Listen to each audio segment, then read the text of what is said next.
Assalamualaikum warahmatullahi wabarakatuh. Halo Sobat Grobogan Gokil semuanya. Sehat ya untuk hari ini ya. Nah Sobat semua, ini Kejaksaan Agung ini sangat luar biasa ya.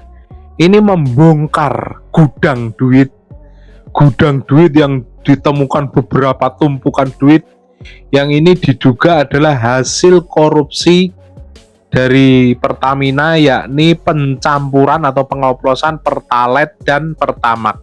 Itu disimpan di gudang brankas tersebut. Wow, sangat sangat memuakkan sekali ya pola-pola para petinggi di Pertamina tersebut ya. Dan selanjutnya juga ada ini Pak Jokowi itu membongkar kebohongan Ahok.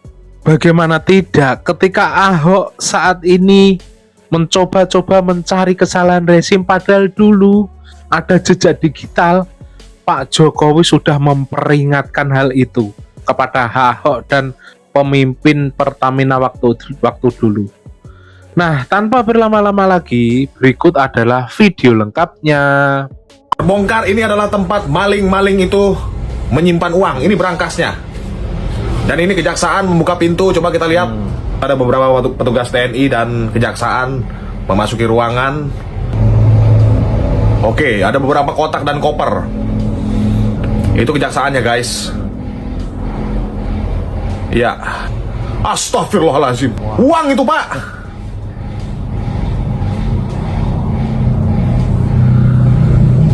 Sering kita melihat bahwa bapak mendorong gerobak, di atasnya ada istri dan anaknya, seorang pemulung.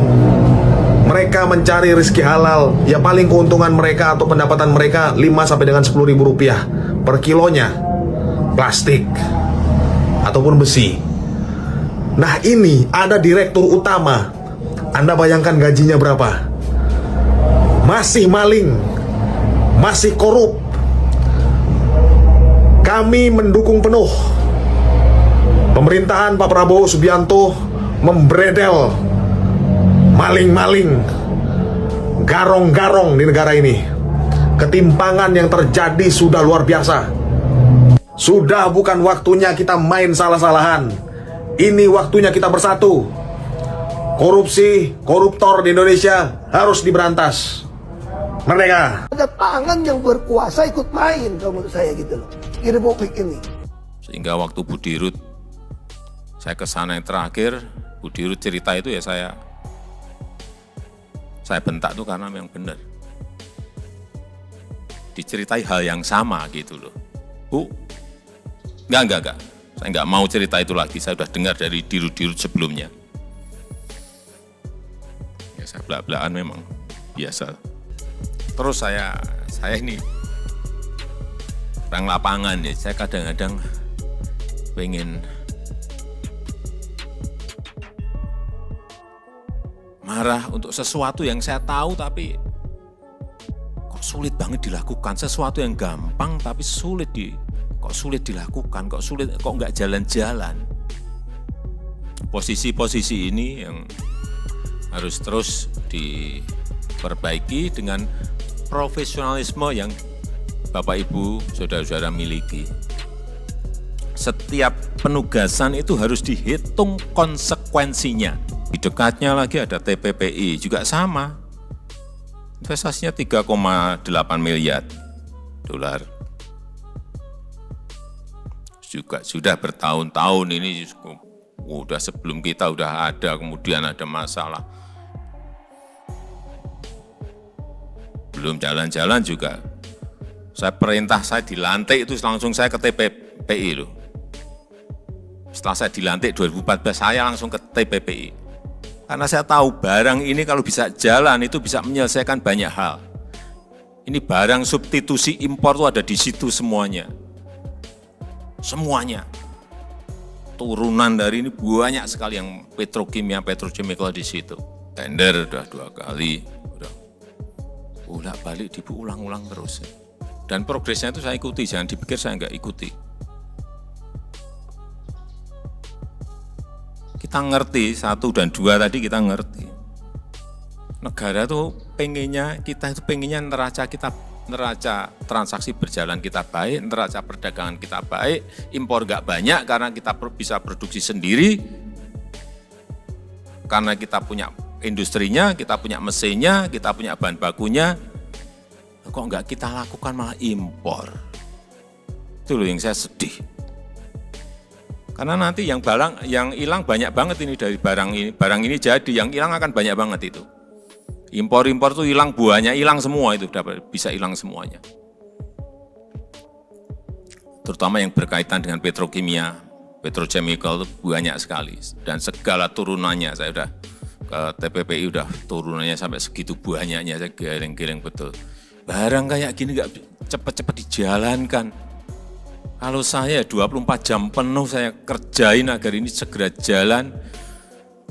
Pertamina dapat keuntungan dari situ, negara dapat keuntungan dari substitusi impornya. Kemudian akhirnya neraca perdagangan kita baik, neraca transaksi berjalan kita menjadi baik.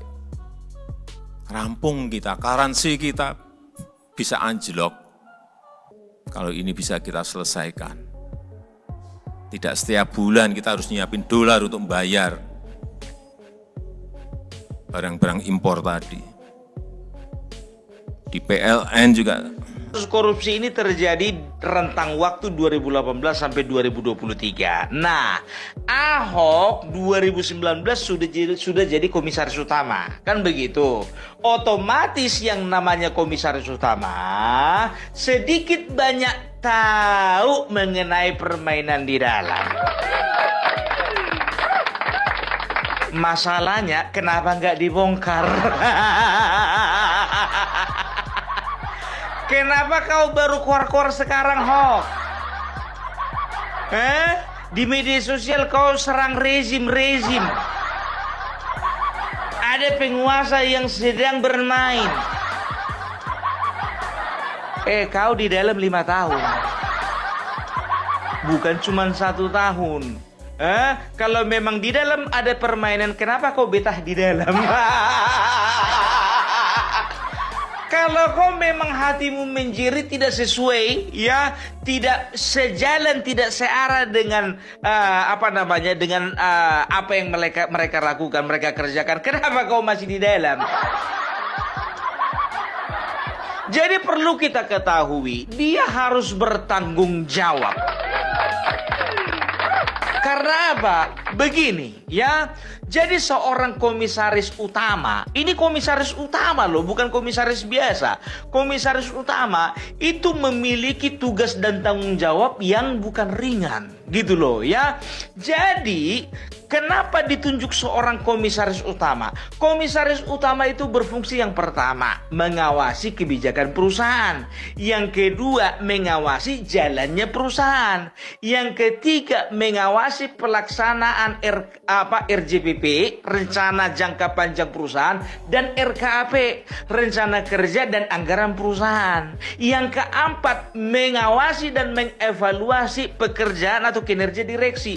Yang kelima, ya, dia berhak untuk mengajukan audit, kan gitu, mengusulkan audit, ya. Setelah itu apa? Dia menandatangani, ya, dia bertanggung jawab untuk menandatangani laporan tahunan dan lain sebagainya tanggung jawab seorang komisaris utama. Jadi udah ngerti kan kenapa yang namanya Ahok harus bertanggung jawab? 5 tahun dia loh, ya. Coba sekarang begini, ku bilang sama kalian, ya, kurunut dulu sama kalian, ya. Ahok itu, ya, setelah keluar dari penjara, ya, jadi seperti ini, dia masuk penjara tahun 2017 bulan Mei, ya, keluar bulan Februari, keluar tahun 2019 bulan Januari, ya. Setelah itu dia tanggal 28 Februari kalau nggak salah, dia itu gabung, kalau nggak tanggal 8, tanggal 28, dia itu masuk partai politik namanya PDIP, kan begitu. Itu bulan Februari. Nah, bulan November dia diangkat menjadi komisaris utama PT Pertamina, kan begitu, tahun 2019. Ya, 2024 bulan Februari dia mengundurkan diri. Kan begitu. Nah, sekarang dari bulan November 2019 sampai 2024 itu kan ada sekitar 5 tahun. Ya, jadi apa tugas dan tanggung jawabnya Ahok itu sebagai komisaris utama? Apa nggak ngerti?